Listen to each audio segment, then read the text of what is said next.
On Air with Sir. This was a Friday. I'll never forget it. I babysat for her one day and she never came back. Really? So, yeah. We're now listening live to On Air with Sir.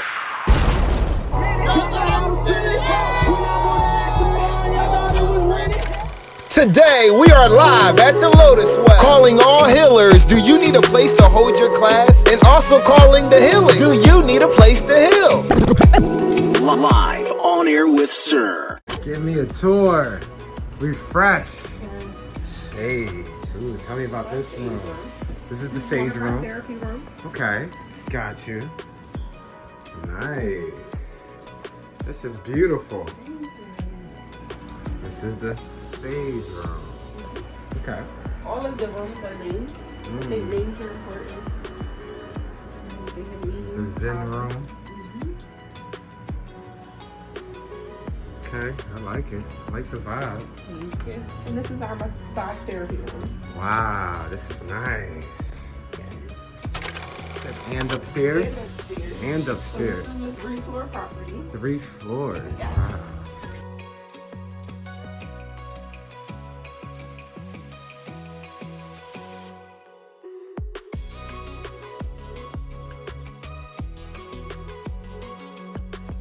These are my amazing staff.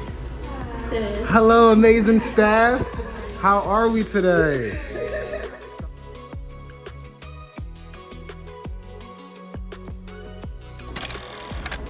This is the boss suite. This is your office. 3rd floor. 3rd floor. Okay. Penthouse at the top. Penthouse at the top. Got the good vibes popping. Hello, hello. Welcome to the show. Welcome to Tesla Talk. Hi, my name is Charlotte Andrews and I'm a licensed psychotherapist. We offer treatment of anxiety, depression, bipolar disorder, any mental health issue that a person may be presented with. We help them pull through it. What is mental health? Just like physical health, where you have all the activities of your limbs, right? In order for you to move, talk, do all the things that you do physically. Your mental health has to do with your emotions, your mental state, your behavioral health, you know, how you behave, how you think, how you act, how you feel. That is mental health. And at times, and I think, you know, most people can relate to this at times, there's an imbalance there for a number of reasons. For some people, it's a, you know, chemical imbalance. You know, for others, there are a lot of emotional instabilities, right? Trauma being one of them. So if you've endured a traumatic experience, you know, abuse, neglect, any of those things, you know, could definitely have an impact. Grief and loss. We've seen a lot of that with COVID. Once the pandemic happened, a lot of individuals had to sit with a lot of the things that were going on with them. Things that they've avoided, right? Things that, you know, they've been ignoring. With their physical and mental health, it's about, you know, creating a balance for you to feel, you know, well in your body, well in your mind, well in your spirit. What made you get into this profession? You know, did something happen to a family member or someone you were dating or something? Like, how did we get here? Yeah, how did we get here? That's a good question. I had never envisioned, honestly, being a therapist. That wasn't the first goal. My goal was to be a lawyer. And in undergrad, I majored in psychology because I thought it would be extremely important for me to understand, you know, what motivated people's actions, because I wanted to be a defense attorney in criminal law. And, you know, I thought it was important that I understood the motivations of people's behaviors. However, life lifed as it does. And so I ended life life. Life be life. Listen, life be life. Yeah, you know, things didn't go the way I planned, of course. After undergrad, I actually ended up taking care of my cousin. My first cousin suffered from substance use, and she had 7 children, and he was number 6 at the time. And I babysat for her one day, and she never came back.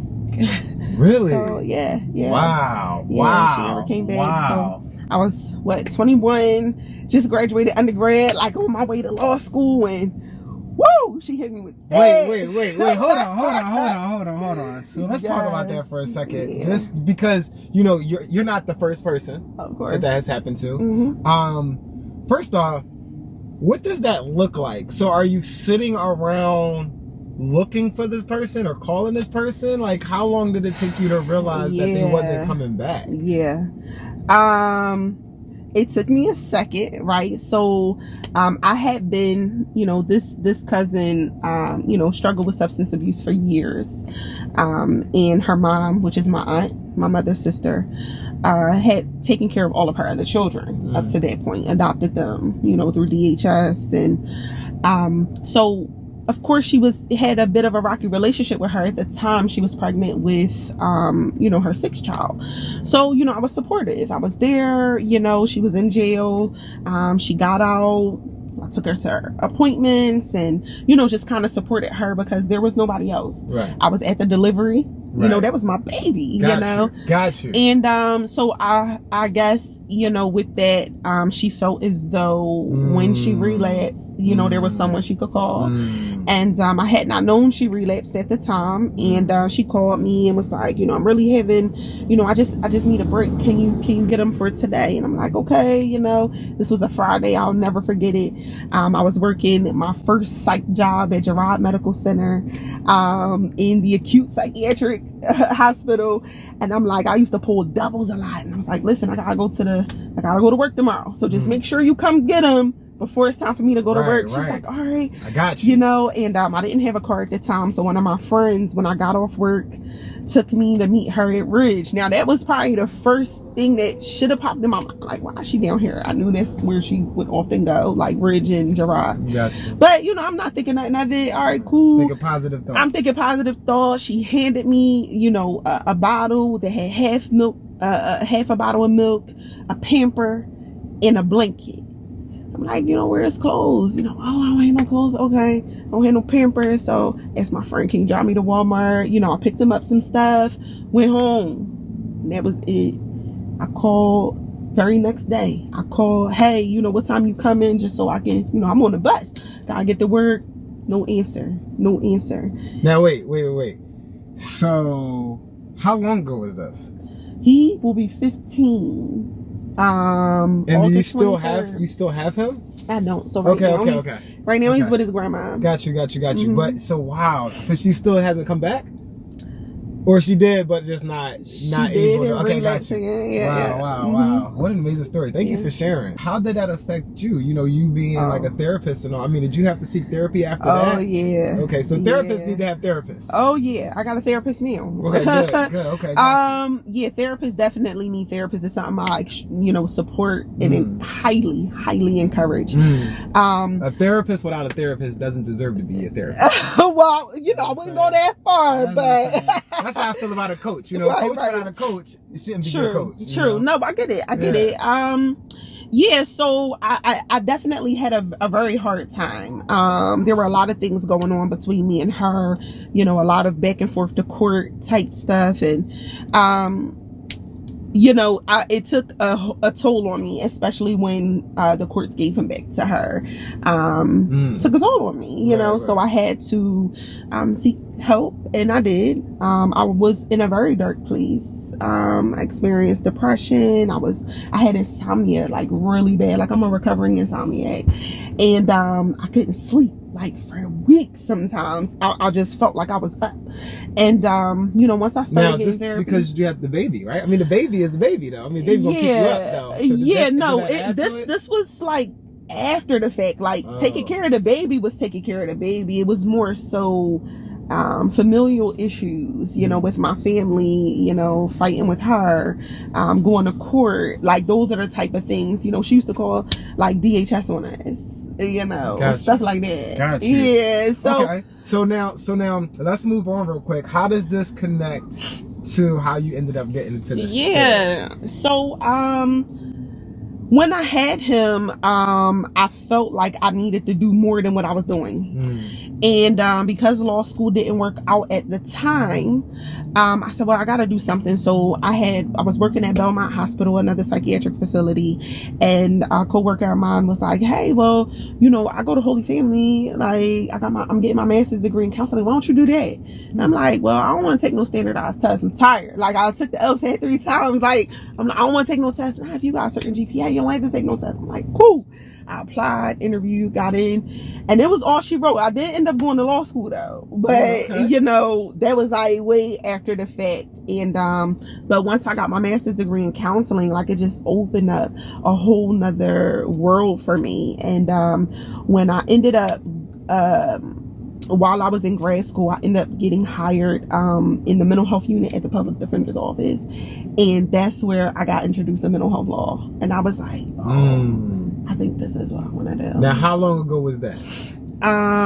This was like 2012. Okay, got you. So So now, 10 years forward, yeah, we're here. We are here. We are at like right near like 4th, 5th and Cheltenham. Yeah. You have this entire building, 3 floors, multiple rooms, massage room, therapy rooms, yoga room, offices. You know, even your office is at the top, right? Yeah. How did we get here? Yeah. So, in just attempting to take care of myself as much as possible and educate myself, I was introduced to the 8 dimensions of wellness, right? Now, what are these 8 dimensions? Because this is my first time hearing this. Yeah, so the 8 dimensions of wellness basically says that a person is 8 parts of themselves. So you have the intellectual dimension, physical, mental, emotional, financial, social, spiritual, environmental. Got you. I think I got them all. I don't know if I was counting 8, right? Those are definitely different areas. Yes. Sure. But all of those dimensions make up a person, and the thing is if one of them is imbalanced, it influences the imbalance of the others. So just think about it, you know, on a financial level. Maybe occupationally, which is an occupational dimension, you know, you're working at a job that's not bringing you enough income, right? So now you're in financial distress. It's an imbalance there. That financial distress could then cause an imbalance in your mental and emotional health, right? Because now you're overwhelmed, you're stressed, you can't, you know, show up the way you want to. There's an imbalance. So the goal is to focus on, you know, a significant area that's in balance, help improve that area in order to create a balance in other areas. And so, you know, with that, I'm just like, like, our community needs that. Our Black and brown folk need that. Like, you know, what can I do to educate our community about how important all parts of themselves are, how important it is to, you know, be financially stable, to be spiritually sound, to have your mental, emotional health intact, and your physical health, going to the doctor, getting your physicals, you know, getting your blood work, all of that matters. What can I do? And the Lotus W.E.L.L was created. You know, I wanted a space to show, you know, everybody, the entire community, but particularly Black and brown people, that there are other ways for you to create wellness in your life, right, and to have the best life possible. And, you know, we could do that here at the Lotus W.E.L.L for you. Wow. That is amazing. Congratulations. Congratulations on all of this success. Wow. What are 3 things you're grateful for? Starting with number 3. This is the countdown. Number 3. Yes, number 3. I'm grateful for life. Just life. Being alive.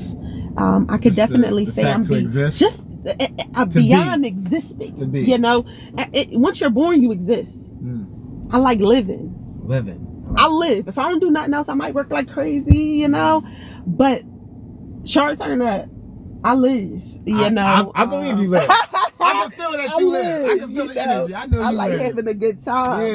Yeah. But yeah, just life. I mean, it's so. Number 2. Yeah. Number 2. What you got? Number 2. I'm grateful for my children and my husband, my family. Wait, how many children do you have? I have 3. You have 3 kids. I have 3. Wow.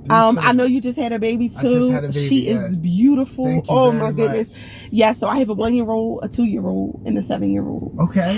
Yes. Yeah. And okay. I'm grateful for my I'm about husband. to have mine back to back too. Yes. Listen, have a couple. Bang, go bang, ahead, bang, knock bang, it bang. out. Knock it out. Knock it out. And how long have you been married? We've been married. This year it'll be 9 years in November. 9 years. Wow. Wow. Yeah. Now, how does being, you know, a therapist, like, how do you take that off when you go home, right? I feel like, you know, I'm a little nervous. I'm a little nervous just being in the car talking to you, because I feel like you're analyzing my psyche, you know? You figuring out all my traumas and all the things that's wrong with me. My shirt say, keep talking, I'm diagnosing you. It says what? Keep talking, I'm diagnosing you. I know. So, I mean, so how does your husband feel, and your children, right? Like when you're disciplining them and you're having these tough conversations, do you feel like you're practicing your strategies and work even unconsciously on them? Yeah, I think unconsciously for sure. Okay. I definitely try to make an effort to take sure the therapist out the home. It is effective most times, but then there are times where, you know, I'm guilty of being like, what's really going on? Right. You know, what happened to you at 2 years old? Now? Listen, you know he'll tell you I didn't ask. Like, right, I got you. You know. Now, are you dating another therapist? No. Okay. Could you date a therapist? Wait. Can a therapist date a therapist? They can. Like, do you know any therapists that date therapists? Yeah. You I know therapists that are married to each other. That are married to each other. Yeah. Wow. Who's their therapist? Listen, right? I don't know. I don't know. It's hilarious. Yeah, that's like, I couldn't do it. That's like two highly skilled investigators living together, right? For sure. I couldn't do it. Okay. And did you give me number one? No, number one. Number one. What you got? What you grateful for? You know what? I'm grateful for being able to do what I do, to be a servant to the community. I'm a servant. I have a servant's heart. I love that. And I'm just grateful that, you know, I am able to provide something that someone else may not have, because someone did it for me. And yeah, I just love giving. You know, I love giving and being able to provide, you know, services that I do. So I'm grateful. I'm grateful to have a business. I'm grateful to own property. So yeah. I'm grateful for your customers, you know? Yes. I'm grateful for everybody's customers, man. And my customers' customers, you know? Yeah. Because without those customers, you wouldn't have a customer. I know that's right. You know? Yeah. That's facts. Okay. Yeah. Now, are you reading any books? Do you have a book recommendation? Black Mother Hollywood. I think that was the last book that I read. I haven't read that. I haven't heard of it. I think you should. I love Jennifer Lewis. She's amazing. In her book, you know, she suffers from has been diagnosed with bipolar disorder. And she talked about, you know, how she managed to, you know, be the Black mother of Hollywood, as well as manage her mental illness and what that looked like for her. And one of the things that really stands out to me is that, you know, she's very vocal and open about her mental illness. And I think that speaks volumes, because one of the things that I advocate for is open discussion about mental health. We don't talk about mental illness enough. We don't talk about mental health enough. And, you know, I love celebrities who use their platform to get the word out, you know, because people respond to celebrities when they're, you know, talking about some of the struggles that they have. And so it's really a good book. It's empowering. It's honest. It's raw. I love honest and raw. It's genuine. And she's really honest about her experience. Yeah. What do you think is the most common mental health illness or you know, thing going on right now? Like, you know, like, what do you see the most of? Yeah, so the most we see is depression and anxiety being number one. Now anxiety is about worrying about the future. Is that what anxiety is? No, not necessarily. You know, anxiety can be worrying about the future, but, you know, everybody has, you know, a form of angst or anxiety. Some stress is natural. However, there are some individuals who have stress that really affect their, you know, way of life, you know, in well-being. It's excessive worry. It's excessive fixation over certain things, whatever it might be, people, places, or things. But it's a stress disorder. We see a lot of trauma also. Now, trauma. Explain trauma to me. Are there levels to it, or is trauma just trauma? Trauma is trauma, but trauma affects people in very different ways. I don't know if you've ever heard of ACEs, which are adverse childhood experiences. But, you know, it's pretty much an assessment that you can give a person that demonstrates, you know, any type of adverse childhood experiences they've had in their, you know, how that could affect, you know, their potential health outcomes. So if you've ever experienced, you know, a parent or caregiver with a substance use disorder, or if you've ever been neglected, if you've ever been physically, sexually, or emotionally abused, your health outcomes are already decreased. And so when it comes to trauma and traumatic experiences, you and I can experience the same trauma. For example, you know, we were both abused in some way, physically abused, but my life experiences could, you know, allow me to experience, you know, maybe post-traumatic growth, versus maybe your experience is that you've you know, in order to treat yourself, you may drink, or you may smoke, or you may, you know, engage in risky behaviors. I've never heard of post-traumatic growth. I've never heard that. I've always heard of stress, but never growth. Yes. You know, stress is one thing, but growth is, you know, being able to take your experiences and utilize them for your good, right? To grow from that. Yes. Yeah. Where do you stand when it comes to like the power of the mind, right? Like imagination and will and all of the mental faculties that we have? Where do you stand with like the placebo effect, right? Like there's a lot of information out where you can change the state of your being just through thought alone, right? And I feel like it's not promoted or pushed as much, because a lot of people will be out of jobs, right? Doctors, all types of people. If people knew the power of their mind and that they can heal themselves, they can change their state of being and things like that. Do you, because I noticed this is holistic, right? So how do you blend with the world and the books and the medicine and the stuff has taught you with the spirituality of it, right? With the soul and the spirit that's in the body? How do you bring those two together without them being like, you know, because it's like, does the person really have to take the pill, or is it just they just need to take the pill so they can believe in order to receive? I mean, that's a great question. I think for me, it's about transparency and education. My treatment philosophy is that when we know what it is, we know what to do. We need to educate ourselves and each other on options. I am not, you know, a, you know, push medication type of person. However, I'm also not, you know, adverse to medication, but sometimes a complementary treatment may do well. Sometimes an alternative treatment may do well. The issue is that a lot of our folks don't know about it. They don't know about the options. And so, you know, I think educating yourself is important. We meet our clients where they are. So when it comes to being able to take, you know, the book, you know, the system, so to speak, and then meshing the system, and then meshing it with spirituality, or, you know, the power of the mind. And I mean, the mind is like nothing else. It is the most powerful thing that you have, but we have to meet them where they are. You know, we provide the resources, we provide the information, we provide the education, and it is really up to you to make sense of them for yourself.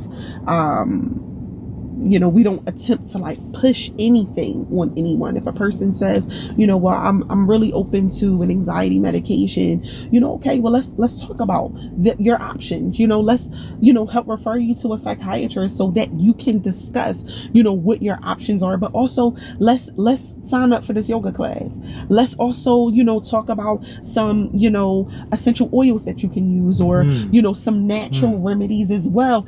Wow. You get educated, because listen, your treatment plan, your wellness plan is not a one size fit all. It's not a just this works. It's holistic. Like, we mean that. So, for your mental, emotional health, you may need 7 different things. So let's do those 7 different things, for your physical health, you might need to, whatever it is, we're here to help you work through and support that in order for you to be as well as possible. So yeah, that's kind of my position. You have a yoga class going on? Yes. Is this every week, every day? Tell us about this. So we offered it 3 weeks in July. This Wednesday is the last day for July. And then we're offering it 3 weeks in August, starting the second week to the next 3 Wednesdays in August. You can sign up on Eventbrite. It's $40, and it's a chakra healing class with Princess Kenny, who is absolutely amazing. Well, you said a chakra healing class. Yes, I've never heard that. Okay, yes. I like that. So being able, to align yourself, cleanse your space, cleanse your body, your mind, and just kind of realign, for, what's to come. We do a lot of stretching, a lot of, that grounding work that you do in yoga is for anybody, no matter what, level of yoga. Some people are like advanced in their yoga. I am not, so even I, can do it. But it's a really, really, really good class. So sign up on Eventbrite, chakra and sunbathing. My name is Charlotte Andrews, and we are at the Lotus Well. We offer holistic wellness treatment, counseling and psychotherapy, as well as power therapies like Zumba, yoga, line dance, and movement. We also offer various seminars and classes and workshops, in order to educate the community about the importance of mental health and wellness. We practice out of the 8 dimensions of wellness. So we want to make sure that we are providing services that are necessary for a person to live the best life possible. So if you want to get involved in the space, there are so many different ways. For one, we love to collaborate and partner with holistic wellness healers. If you offer a service and want to come and do that service, you do yoga, you do sound bath, you do stretching, whatever it is that you do within the 8 dimensions of wellness, we want to support it here, and we want you to do it here. So come, if you want services here, just go to the website, thelotus-well.com, to sign up for any of our services. With our counseling and psychotherapy, we have a referral form that you can complete. We take all major insurances. If you needed counseling, or you know someone that needs counseling, feel free to reach out to our offices or sign up on our website. Thank you for tuning in for another episode of Tesla Talk.